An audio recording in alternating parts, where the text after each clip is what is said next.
Hello friends, welcome back to my channel.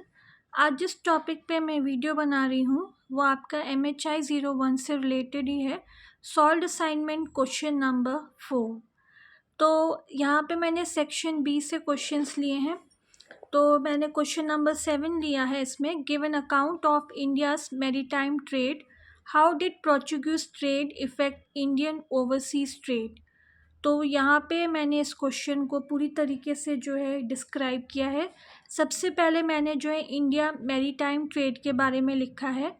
The exports of India in the medieval age were marked by continuity and change. Spices, precious stone, staple commodities like rice and teakwood had been the main export for the West, which included Horn of Africa, Arab Peninsula, Iran, and further west. Imports included war animals, spices and medicaments, toys and exotic textile. The export of rice from regions of western coast, Gujarat, Coromandel and Bengal provided a staple food for communities in the Persian Gulf, Saudi Arabia and Maldives Island. Many of the ships in the Gulf of Persia and the Arabian Sea were made from fine quality teak wood exported from India. The early medieval period saw rise in eastward trade with states in Southeast Asia. Textile was the main item of export. A lot of export of cloth from Bengal was done to the Indonesian market. The eastward trade to Indonesia and Malay Peninsula was controlled by Muslim merchants, many of whom were from Gujarat and had gone to settle on the Indonesian archipelago. New horizon of Euro-Asian, including Indo-European trade, were opened by discovery of sea route to India by the Portuguese sailor Vasco da Gama in 1498. The Portuguese lost no time in consolidating their position in the Indian Ocean. They had two objectives: to monopolize the trade of Asian spices to Europe, to control and tax all maritime trade by force. To achieve this aim, the Portuguese launched a campaign to acquire strategic bases for their naval fleet in the coastal area and deploy as many ships as possible to watch and control trade routes. उसके बाद जो next topic मैंने लिया है वो है Portuguese consolidation in Indian ocean. The Portuguese captured Goa in 1510, followed by Malacca in 1511 and Hormuz in 1515. While Malacca was regarded as entry point of Southeast Asia, Hormuz controlled entry in the Persian Gulf.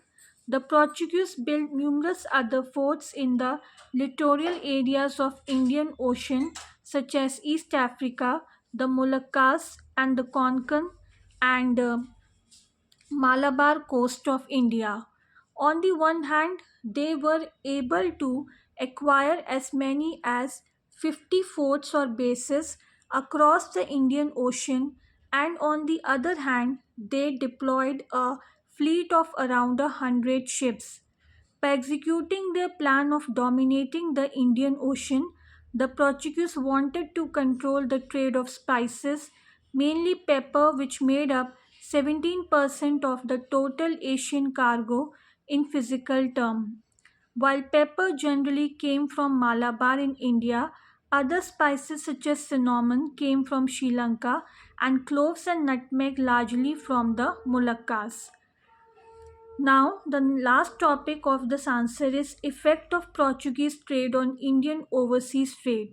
The Portuguese control of the Indian Ocean brought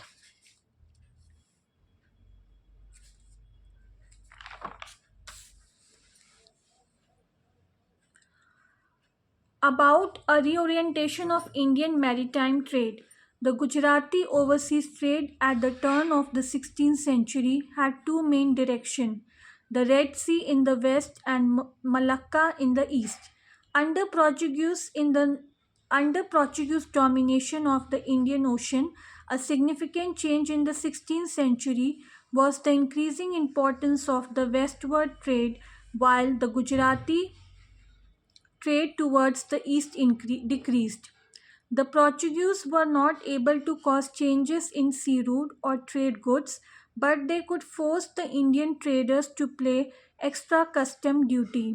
The merchants of Coromandel were not much affected by the Portuguese control. The merchants of Malabar too could find ways to circumvent the Portuguese control. It seems that the Portuguese control in most parts of Indian Ocean was not as effective as it was in case of trade from Gujarat. As regard vital trade of spices, scholars have argued that no impressive increase in the export of pepper and spice to Europe by oceanic route took place in the 16th century. In fact, remarkable increase in the export of these commodities to Europe occurred only in 17th century when the Dutch and English East India companies started their operation. Thus, it appears that the Portuguese could only partially realize their twin objective of monopolizing the supply of spices to Europe and controlling and taxing Asian trade by force of their naval fleet. तो students, ये था मेरा video. और अगर आप लोगों को ये आंसर मेरे हिसाब से तो सफिशेंट है इस क्वेश्चन के पॉइंट ऑफ व्यू से, लेकिन अगर आप लोग खुद से भी कोई पॉइंट ऐड करना चाहो तो आप लोग कर सकते हो, अपने वर्ड्स में बनाना चाहो तो बना सकते हो। तो अगर आपको ये वीडियो पसंद आया हो तो प्लीज़ मेरे चैनल को लाइक कीजिए, शेयर कीजिए, सब्सक्राइब कीजिए, बेल आइकन को दबाइए ताकि जब भी मैं लेटेस्ट वीडियो डालूँ उसकी नोटिफिकेशन आप लोगों तक पहुंच जाए। और दूसरा, किसी भी बच्चों को अगर सॉल्व्ड असाइनमेंट्स हिंदी मीडियम में भी चाहिए हो तो वो भी मुझे कमेंट सेक्शन पे लिख के भेज सकते हैं। मैं हिंदी पे भी वीडियो बनाने की पूरी कोशिश करूँगी और जल्दी से जल्दी डालने की कोशिश करूँगी। किसी बच्चों को अगर नोट्स भी चाहिए हो किसी भी चैप्टर से रिलेटेड या previous year solve question paper चाहिए हो तो वो मुझे मेरे डिस्क्रिप्शन बॉक्स में जो व्हाट्सअप नंबर दिया है उस पर कांटेक्ट कर सकते हैं। आपको सिर्फ मैसेज करना है, कॉल नहीं करना है। आप मेरे हिसाब से हमने ओवरऑल 4 क्वेश्चंस असाइनमेंट्स के कवर कर लिए हैं। आप लोग सोच रहे होंगे कि थर्ड क्वेश्चन का वीडियो तो मैंने डाला नहीं। थर्ड क्वेश्चन का वीडियो मैंने पहले ही डाल दिया था, आप देख सकते हो। मैंने लिया है debates of feudalism, right on account of debates of feudalism. तो उसका वीडियो मैं पहले ही डाल चुकी हूँ, ऑलमोस्ट 3 मंथ्स पहले डाल चुकी हूँ। तो अगर किसी को वो वीडियो देखना हो तो वो मेरे मतलब अगर किसी को चाहिए तो मुझे कमेंट में लिख के भेजें। मैं लिंक अपने डिस्क्रिप्शन में लिंक में डाल दूँगी ताकि आप लोग को ईज़िली मिल जाए। ठीक है, तो आज के लिए बस इतना ही। नेक्स्ट वीडियो तक बाय।